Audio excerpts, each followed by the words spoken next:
Today's lesson is on square roots and cube roots. If you look down below, get a little preview here. 5 squared is 25. Therefore, the square root of 25 is 5. And over here, 2 to the power of 3 is 8. Therefore, the cube root of 8 is 2.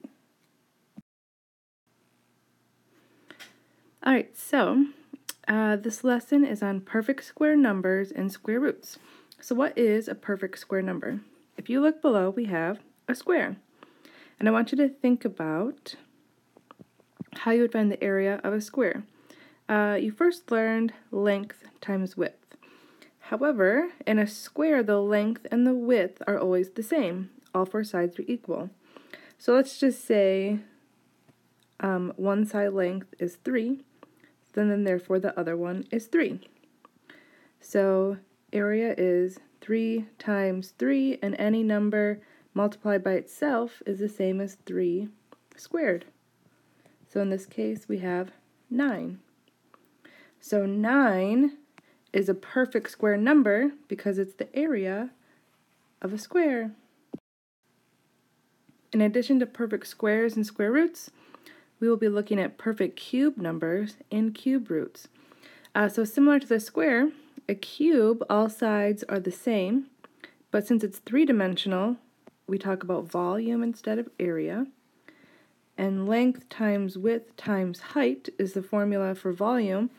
But if all sides are the same, so let's use 3 again, 3, 3, and 3, you multiply the same number by itself 3 times, which is the same as 3 cubed, 3 to the 3rd power, which in this case is 27. So 27 is a perfect cube number. Alright, so let's list out the first 10 perfect squares and the first 10 perfect cubes. So perfect squares, you just have to think 1 times itself, 2 times itself, 3 times itself.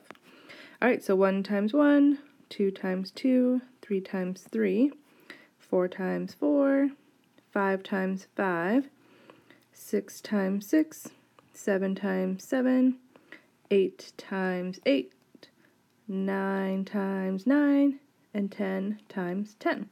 So the first 10 perfect square numbers, and I will actually want you to have those memorized. But even if you don't have them memorized, you can always figure them out by just multiplying numbers by themselves. And now for perfect cube numbers, think about multiplying these top numbers by themselves 3 times. 1 to the 3rd is 1. 2 to the 3rd is 8. 3 to the 3rd, 27. 4 to the 3rd, 64. 5 to the 3rd, 125. 6 to the 3rd, 216. 7 to the 3rd, 343. 8 to the 3rd, 512. 9 to the 3rd, 729. And 10 to the 3rd is 1,000. So those are the first 10 perfect cube numbers, which you will also eventually memorize, especially the first 5. These ones get a little trickier, but even if you don't have them memorized, you can always figure them out by 7 times 7 times 7 to get 343. So now that you understand perfect squares and perfect cubes, we can talk about square roots and cube roots. So because 3 squared is 9, 3 squared is 9, that means the square root of 9 is 3. When you do a square root of 36, it's asking what number times itself gives you 36, and in this case it is 6, so the square root of 36 is 6. Alright, now similar to square roots, let's talk about cube roots. So if 2 to the 3rd power is 8, cube root, it looks like a square root, but there's a little 3. Cube root of 8 is 2. And because 4 to the third is 64, the cube root of 64 is asking you what number when you multiply by itself 3 times gives you 64. And in this case, the answer is 4. All right, using the graphing calculator for square roots and cube roots. Let's start with, so we know that 5 squared means 5 times 5. But instead of typing in 5 times 5, we can do 5, and then this little x squared button, 5 to the second power, does the same thing. And then we know that 5 to the third power means 5 times 5 times 5. But we can do that using 5 to the third power, so 5, and then over here, above the division, a little caret button, 5 to the third is also 125. Alright, so now square roots, if you see the x squared, above that in yellow is the square root. So I have to hit the second button, then the x squared to get my square root. The square root of 25 is 5. Alright, so now cube root. Students often will make a mistake. They just hit the 3 and then square root, but that is wrong. To get the cube root button, we have to hit math. And then after math, we go down to the fourth one, cube root. And the cube root of 125 is 5. So 7 squared, 7 to the third. Square root of 49, and then cube root, math, down to the fourth one of 343, 7. So there you go.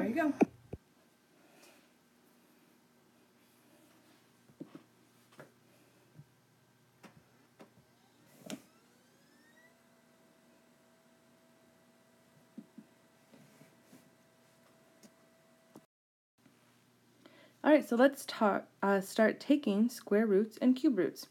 We'll do 5 square roots and we can do 5 cube roots. Feel free to use your calculator for assistance, but some of these I think you can figure out mental math. So square root of 81, what number when you multiply by itself gives you 81? 9. 9 times 9 is 81, so the square root of 81 is 9. Alright, negative square root of 16.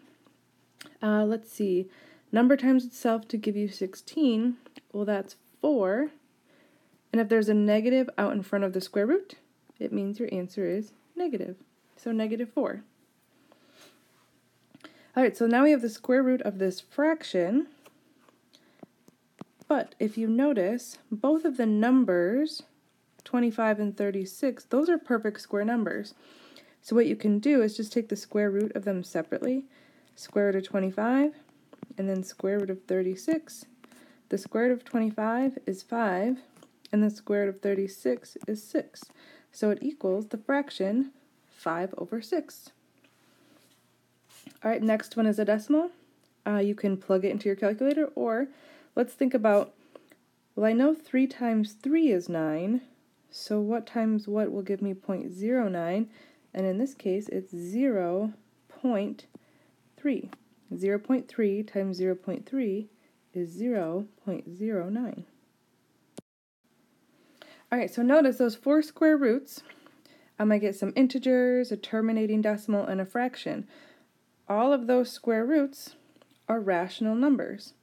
But lots of square roots are irrational. For example, the square root of 2, I get the decimal 1.414213562. That decimal will go on and on forever, non-terminating, non-repeating. So that is an irrational number. Alright, so now cube roots, same thing. Feel free to use your calculator for assistance. Try to do some of them mental math. See what ones you already have memorized. First one, cube root of 512. What number when you multiply by itself 3 times gives you 512? And the answer is 8. Alright, so cube root of 64. What number when you multiply itself 3 times gives you 64? In this case, the answer is 4, and because there's a negative out in front, your answer is negative. Negative 4. Cube root of 27 over 343. If both numbers are cube roots, perfect cubes, I guess, you can take the cube root of them separately. So the cube root of 27 over the cube root of 343. So in this case, the cube root of 27 is 3, and the cube root of 343 is 7. So I have 3/7 as my answer. All right, cube root of a decimal. Let's see, what number, when you multiply by itself 3 times, gives you 8? That's 2. Since we have these decimal places, though, it's 0.2. All right, and just like before with the square roots, I gave you 4 in which all of the answers were rational. I've got integers, fractions, and a terminating decimal. But a lot of cube roots are, in fact, irrational. So the cube root of 30 is 3.1072325506 ... Decimal was going to go on and on forever, non-terminating and non-repeating. It's an irrational number. All right, the next concept with roots is when we have negative roots and determining when we get real solutions and non-real solutions. This is different than rational and irrational. This is real and not real. And what I mean by that is it possible to evaluate or not possible to evaluate? All right, so under real, in other words, this is possible. We have to think about why is it possible. Can you take the cube root of negative 27? So all that's really asking, is there a number that if you multiply by itself 3 times, do you get negative 27? So I'm going to write negative 3 times negative 3 times negative 3. Negative 3 times negative 3 is positive 9, and 9 times this negative 3 is negative 27. So that makes sense. We can take the cube root of a negative number. However, let's think about what might happen if we take the square root of a negative number. So let's say square root of negative 64. Are there 2 numbers that when you multiply together can give you a negative 64? Well, I know that 8 times 8 is 64, and negative 8 times negative 8 is a positive 64.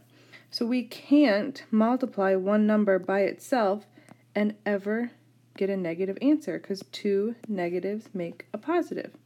So this is not possible. It's a non-real solution. All right, and the last part of this lesson is looking at square roots and cube roots and determining when you have a rational versus an irrational number. So what I did is I just started listing perfect square numbers. So if you take the square root of any perfect square number, your result is an integer. And all integers are rational.